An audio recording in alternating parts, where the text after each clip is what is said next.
A sealed letter. A single instruction. Open only if I'm dead. And somehow, it ended up in the hands of the most feared American general of World War II, in the ruins of 1945 Europe. That kind of message could only mean one thing. Someone knew something terrible was coming. And if a story surrounding that letter is even partly true, then George S. Patton may have realized far too late that surviving the war was never the same as surviving the peace. Because by the end of World War II, Patton had become something dangerous. Not to the Germans. Not anymore. But to almost everyone around him. And that is where this story stops being a war story and starts feeling like a warning. George Patton was not built for quiet endings. This was the man who blasted across France, relieved Bastogne, and terrified German commanders with speed so violent it barely seemed possible. He had spent years proving one thing over and over again. In war, he was useful. Brilliant, ruthless, impossible to ignore. But when the shooting stopped, something changed. Almost immediately, Patton began to look like a man stranded in the wrong world. He was restless, angry, bitter. He believed the next great conflict was already taking shape, and this time it involved the Soviets. He reportedly pushed for the West to show strength, not softness. To him, the peace looked fake, temporary, dangerous. What most people don't know is that Patton's final months were filled with tension, surveillance, and political trouble, but he had already survived scandal before. In Sicily, he nearly destroyed his own career by slapping hospitalized soldiers suffering from battle exhaustion. Eisenhower saved him then. Barely. But after the war, Patton kept talking.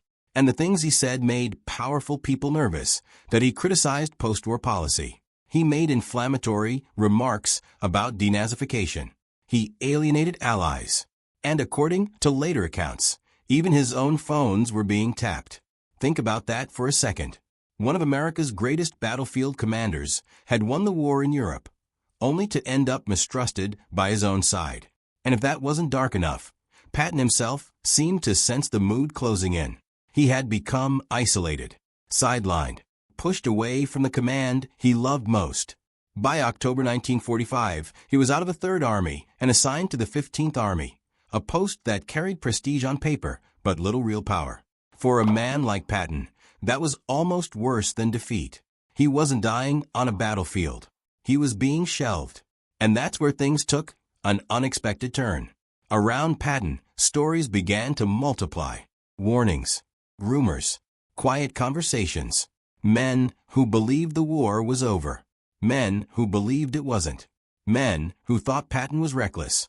Men who thought he was right. And somewhere in that atmosphere, the story of the sealed letter appears. A letter tied to fear, to death, to the idea that someone close to Patton believed the truth could only be spoken safely from beyond the grave. Now, historians debate stories like this because wartime legend grows fast around men like Patton. But here's the important part. Even if every detail of that specific letter can't be pinned down with certainty, the world Patton was living in absolutely made it plausible. That's how unstable his final months had become.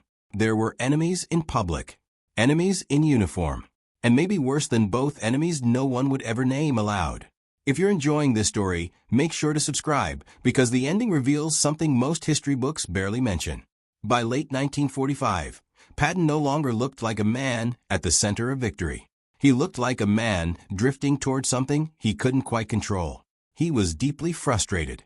At one point, he wrote with striking despair about the end of the war and what it meant for him personally.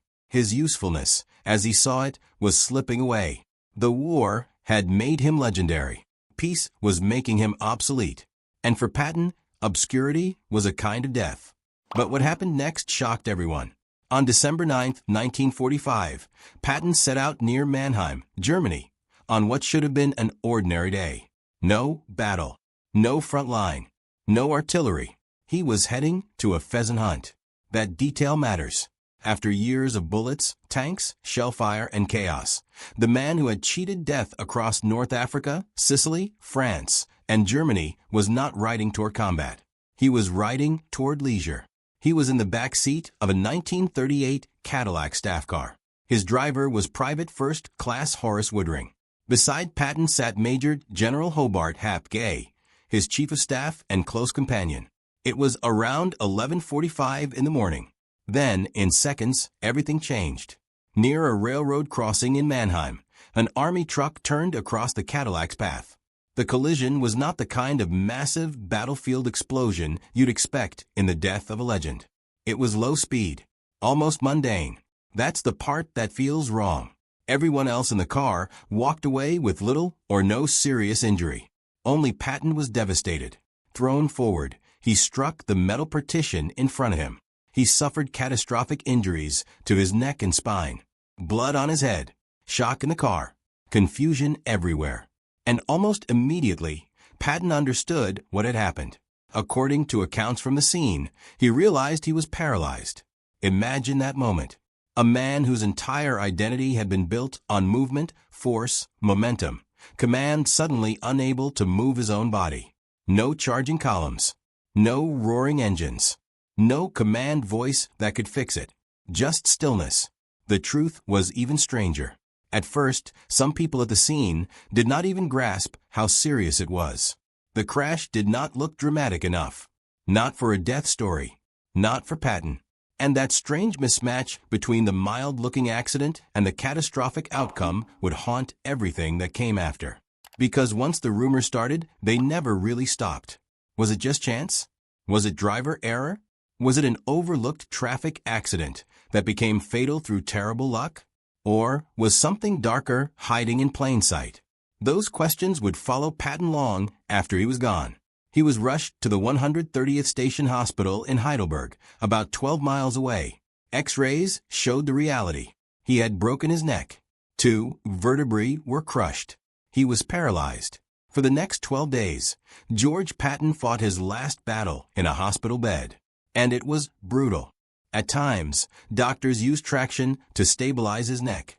Hooks were placed into his cheeks and attached to weights. It was agonizing. His wife, Beatrice, flew from the United States to be with him. She read to him. She sat beside him. She watched this impossible man, this force of nature, pinned down by something no battlefield had ever managed to do. And yet, for a moment, there was hope. Patton showed signs of recovery. Doctors even began preparing him for a flight home to America. A body cast was fitted. It looked briefly as if he might survive. But what most people don't know is that this is exactly where the mystery deepens. Because if Patton had lived, the post-war years might have looked very different. He was still one of the most famous generals on Earth. Still controversial. Still loud. Still convinced the alliance with the Soviets was built on sand. To admirers, he was prophetic. To critics, he was unstable and politically disastrous. Alive, he would have kept talking.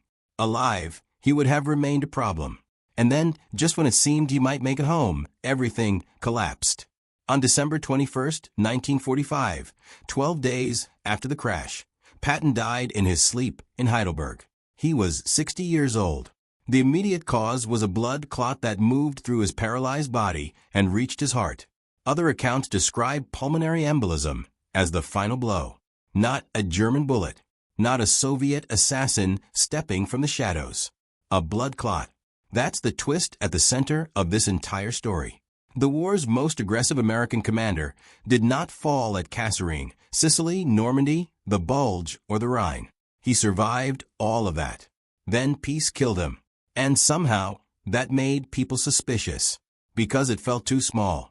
Too random, too quiet. Conspiracy theories rushed in to fill the silence. Some later writers claimed Patton was murdered. They pointed to missing records, to the limited investigation, to the fact that he had enemies in several camps, to his outspoken hostility toward the Soviets, to strange stories that appeared years later about plots, poisoned hospital rooms, and men who claimed the official version was incomplete. But here's the part history forces us to respect. Those claims remain claims. They are compelling, sometimes chilling, but not proven.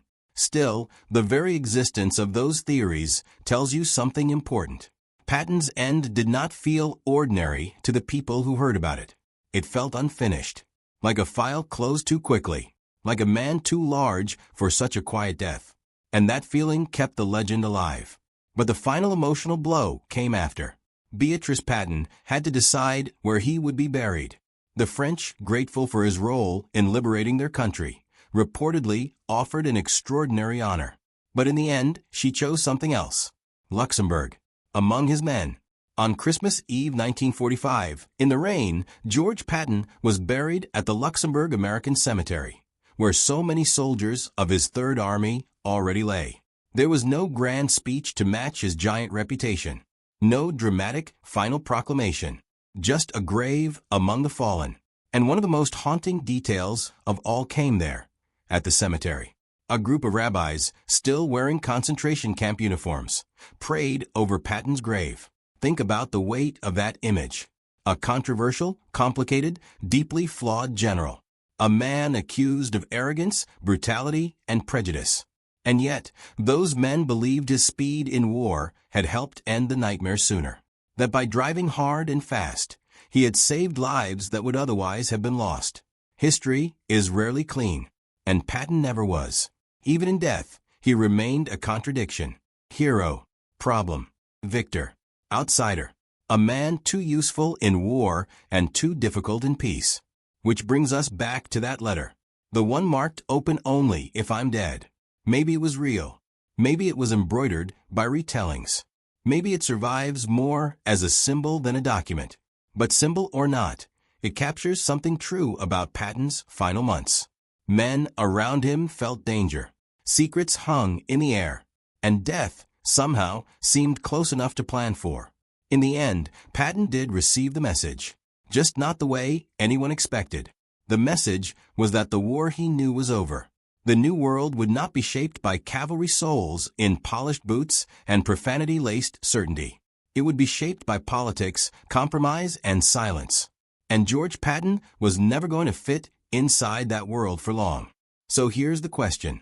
Did Patton die because fate finally caught up with him on a cold road in Germany? Or because some men become so explosive in peacetime that history starts looking for a quieter way to remove them?